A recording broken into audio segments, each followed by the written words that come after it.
here today at J. Frank Schmidt Nursery near Portland, Oregon, and I'm with Nancy Buley, who's the Director of Communications. Nancy's been so gracious to show us around today. We've been touring the nursery, and we found out that today they were doing some softwood cuttings, which is really interesting. This is where the tree process starts here on the end in Portland, and then we get the tree several years down the road. So Nancy's going to explain a little bit about what they're doing here. Well, late summer, mid to late summer is when we really start making trees. Every morning for a month or so, our workers go out to our cutting orchard and they harvest branches, thousands and thousands of branches. And they take these branches and make cuttings from them. You know that? Yep. So what they do is they take this one branch and make several cuttings out of it. Always make sure they have a bud at the bottom and a leaf at the top. So they'll cut this into 5 or 6 sections, and then they bundle them like this. And there's probably 50 or so here, and they dip each of these into hormones. These look like elms. What variety of elms are these that are doing today? Well, we grow about 15 or 16 different varieties of elms, and this happens to be Princeton elm. Okay. Which is one of the new disease-resistant elms that's resistant to Dutch elm disease and other diseases. Okay. Well, let's go out to the greenhouse and see them sticking these in the beds of mulch, right? Mulch. Okay. So all these branches were cut this morning. You saw the long branches in the greenhouse, and they were cutting them down to this size.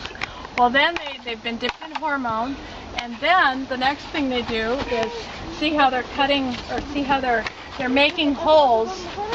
This is a pattern.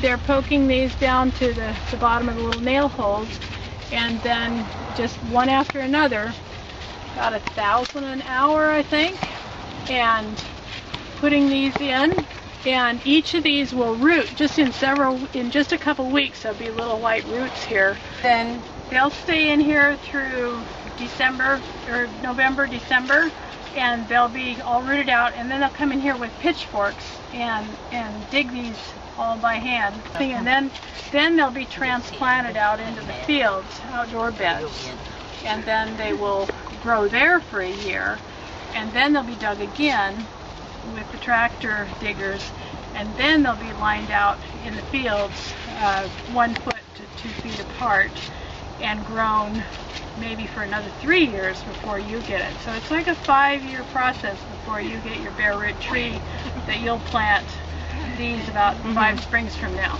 That's fascinating. Well, let's go out to the field and take a look at some of the trees growing out in the field. It takes a long time. Yeah, this is great. Thank you. Thank you. We'll see you all right. Okay, so we're out of the greenhouse now and into the field. After those cuttings came out of the greenhouse, they went into a seed bed for, depending on the tree and the process, a year or 2. They were undercut, they were sorted, and then they come out to the field. So Nancy's going to explain a little bit. We've got 3 different stages here that we can look at.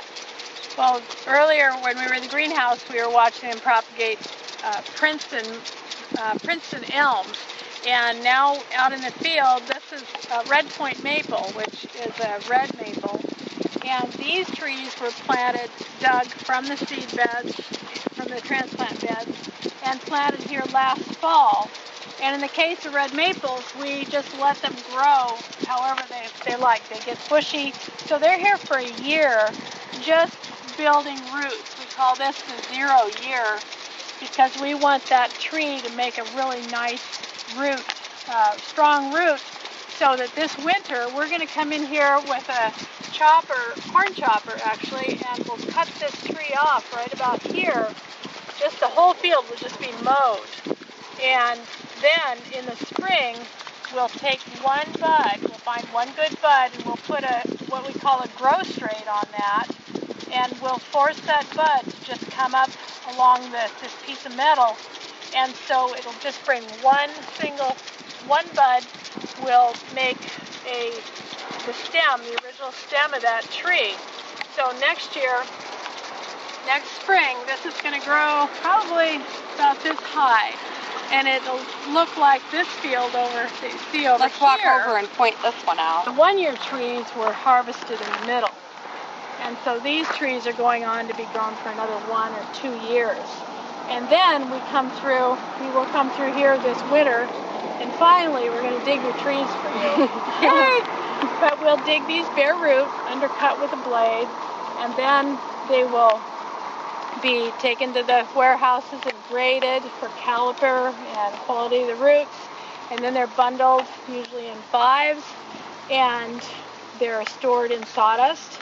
And then we send them to you about next, March? Yeah, early March. Early March? Yeah, early mid-March is when we receive them. So we're looking at 4, sometimes 5 years on our end, sometimes 6 with the oaks, which we spend more time on the roots, in order to get those trees to you so that you can plant them out and then grow them for several years. Yeah, and we're the same way, depending on the variety of tree and the size that we're buying it from you, whether we're buying a whip or a branch tree, we're growing it on for 2 to 9 years, depending on the type of tree. So it can be a 15-year process easily, and it's pretty amazing how that all happens. It takes a lot of people, a lot of time, a lot of energy. And today, actually, you're here on one of the great days. It's a great example of why so many trees are grown in Oregon. It's just a real happy place for the trees to grow. They do very well. Well, Oregon is a beautiful state. Thank you for showing us around the nursery. Before we go, though, I do hear that you've got kind of a row of elms that are a little more mature, a good sampling to see what some of the varieties look like. And I'd like to take a look at that, if you don't mind. Well, they're right over there, so let's head on over. So we're back here at the main office of Schmidt. And several years ago, they planted this great kind of alley of elms here, and each tree is a different variety, just to showcase the different features of that tree and to let people see them when they're a little bit bigger. There's a lot of discussion about which elm varieties, are the ones to plant in certain situations. So we found this to be a really interesting resource of information. This planting that we did kind of echoes a national elm trial that's going on. It's a 10-year trial, and we planted these in 2005. They were bare root, about 1-inch branch trees, and there's one of each variety. I think there are 14 or 15 here. This tree is Emerald Sunshine Elm, which is almost propinqua that we have co-introduced with Steve Biebrick this actually was from seed collected in China, but grown in Oklahoma, selected in Oklahoma. So it's really a drought tolerant. The Japanese beetles don't like it. Now, so why would Japanese beetle not like this as much as other elms? Well, it's kind of fuzzy. Doesn't feel good on the tongue, so I don't think it'd feel good to Japanese beetles just tend not to like trees that are glaucous like this. So it has a real fuzzy surface. So that's one of the real pluses for this tree is Japanese beetle resistance. And very drought tolerant, wind tolerant. So it's just a good tough tree. 2 trees down is the Princeton elm, which we were just in the greenhouse watching those be stuck. So in about 10, 15 years, 10 years or so, you can have trees that are this big. So the National Elm Trial, there are 15 sites around the U.S. where all these trees are planted and more. And it's so that we can get the land-grant universities are doing the trial.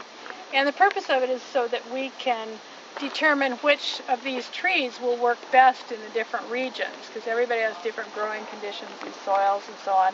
And they're using giving them the same care as best they can and evaluating in the same way. So it's really an exciting trial in order for us to find out which trees work best. There's one at Iowa State and just one in Chicago area and Minneapolis and around the country. So it's really going to be a great trial. Great results to come off of it. Yeah, we've got a link to that on our website. I'm sure you guys probably have a link on your website as well. So, well, thank you very much for showing us around. We love coming out to Oregon and visiting all of our friends out here.